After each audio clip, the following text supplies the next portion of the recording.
Bismillahirrahmanirrahim. Pecuniary jurisdiction. Civil courts have jurisdiction to try all suits of the civil nature, unless their jurisdiction is either expressly or impliedly barred. One of the limitation upon the jurisdiction of the civil court is imposed by the section 6 to 15, यानी कि section 6 और 15 के अंदर CPC में बताया गया है कि जो है वो pecuniary jurisdiction क्या है और ये कि कब कब लागू होगी. ठीक है, सिंपली मैं आपको बता रहा हूँ. अब ये नीचे काइंड ऑफ जुरिस्डिक्शन की हेडिंग आपने देनी है. इसके अंदर मतलब ये बताया गया है कि जुरिस्डिक्शन होती कितने किस्म की है, जिसमें से हमने आज पीक्यूनियर जुरिस्डिक्शन पढ़नी है. तो पीक्यूनियर जुरिस्डिक्शन हो गई, ये 5 किस्म की होती हैं. टेरिटोरियल इलाके जुरिस्डिक्शन, पर्सनल जुरिस्डिक्शन होगी, ठीक है ना, जो ज़ाती होती जुरिस्डिक्शन, और सब्जेक्ट मैटर जुरिस्डिक्शन होगी, और एप्लीट जो बनते कोर्ट्स के अंदर बेंच वगैरह. रेलिवेंट प्रोविजन आ गई 6 to 15 CPC suit valuation act 1887, west Pakistan civil code ordinance 2 of the 1962. Meaning of pecuniary jurisdiction यानी कि मालियाती जुरिस्डिक्शन. ठीक है, अब मालियाती जुरिस्डिक्शन के अंदर क्या क्या आ जाता है. Basis of pecuniary jurisdiction. Pecuniary jurisdiction is to be determined on the basis of the value of the relief claimed, यानी कि ये केस की जो वैल्यूएशन होती है या उसका जो रिलीफ क्लेम्ड किया जाता है कि मुझे इतना मेरा नुकसान हुआ, यानी कि 2 लाख रुपए का नुकसान हुआ, 10 लाख का नुकसान हुआ, मुझे इतना रिलीफ दिया जाए वहाँ से लेकर वगैरह वगैरह. तो ये सब केस की मालियत होती है, इसके ऊपर केस रिलाय करता है, तो इसी को पीक्यूनियर जुरिस्डिक्शन कहते हैं. तो अब डिटर्मिनेशन ऑफ पीक्यूनियर जुरिस्डिक्शन के जो है वो किन जगहों पर कानून में पुख्ता किया गया पीक्यूनियर जुरिस्डिक्शन के बारे में. तो सबसे पहले 1887 के रूल के अंदर, act valuation suit valuation act के अंदर, उसके बाद में सिविल कोड ऑर्डिनेंस 2 ऑफ 1962 के अंदर इसके बारे में आगाह किया गया है. पीक्यूनियर जुरिस्डिक्शन ऑफ सिविल कोर्ट्स. अब सिविल कोड के अंदर पीक्यूनियर जुरिस्डिक्शन की 3 काइंड हैं, यानी कि 3 स्टेजेस हैं. जो जज जो फर्स्ट क्लास है वो तमाम केसेस सुन सकता है. आल किस्म की पीक्यूनियर जुरिस्डिक्शन, उसके अंदर कोई लिमिट नहीं है, वो हर किस्म की मालिक का केस सुन सकता है जो जज ऑफ फर्स्ट क्लास है, सिविल जज ऑफ फर्स्ट क्लास. और जो सिविल जज सेकंड क्लास है वो 50,000 रुपये तक की जो सिविल पीक्यूनियर जुरिस्डिक्शन सुन सकता है कि मालिक की केस सुन सकता है. उसके बाद में jurisdiction of the third class के अंदर 20,000 आ गया. तो ये 3 स्टेजेस हो गई. अब appellate jurisdiction of the high court and district court, where the value of the subject matter of the suit exceed rise 2 lakhs, an appeal shall be lied to the high court, and in other cases it may lie to the high court or district court. अब जो case यानी कि high court के अंदर चला है उसकी मालिक जो 2 लाख है उसके अंदर ये सिचुएशंस बता रहा है कि वो हाई कोर्ट में चलेगी या डिस्ट्रिक्ट कोर्ट के अंदर, तो वो high court. Suit against a federation province और पब्लिक ऑफिसर, यानी कि जब जो है वो जो कोई मुकदमा पब्लिक ऑफिसर के ख़िलाफ़ हो, वफाक के ख़िलाफ़ हो, सूबों के ख़िलाफ़ हो, तो उसके अंदर जो है वो entertain by the court of unlimited pecuniary jurisdiction. तो इसके अंदर भी अनलिमिटेड पीक्यूनियर जुरिस्डिक्शन होती है, ऑर्डर पास विदाउट जुरिस्डिक्शन. अब नंबर 10 के ऊपर वो एक हेडिंग दे रहा है जो कि बहुत इंपॉर्टेंट है इस क्वेश्चन के हिसाब से कि ऑर्डर पास विदाउट जुरिस्डिक्शन.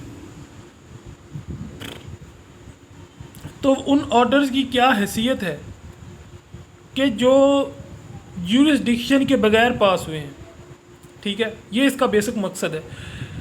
तो जनरल रूल इसका यही है कि an order of the court which has no pecuniary jurisdiction is null and void, कि जिस अदालत में an order of the court के जो ऑर्डर है कोर्ट का which has no pecuniary jurisdiction, जो कि कोई मालियाती जुरिस्डिक्शन नहीं रखता, इज़ नल एंड वाइड, वो बिल्कुल नल एंड वाइड है, उसका कोई फ़ायदा नहीं.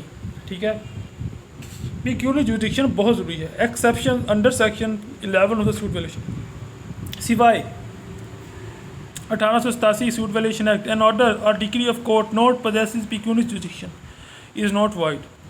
अब वो ऑर्डर या केस जो कि पोजेसिस नहीं रखता पीक्यूनियर जुरिस्डिक्शन इज़ नॉट वाइड, वो वाइड नहीं है.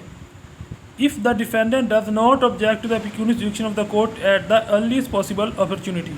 तो ये बहुत आसान आपने पढ़ लेना. Court in which suit is to be instituted, वो कोर्ट जहाँ पर आपने केस किया है.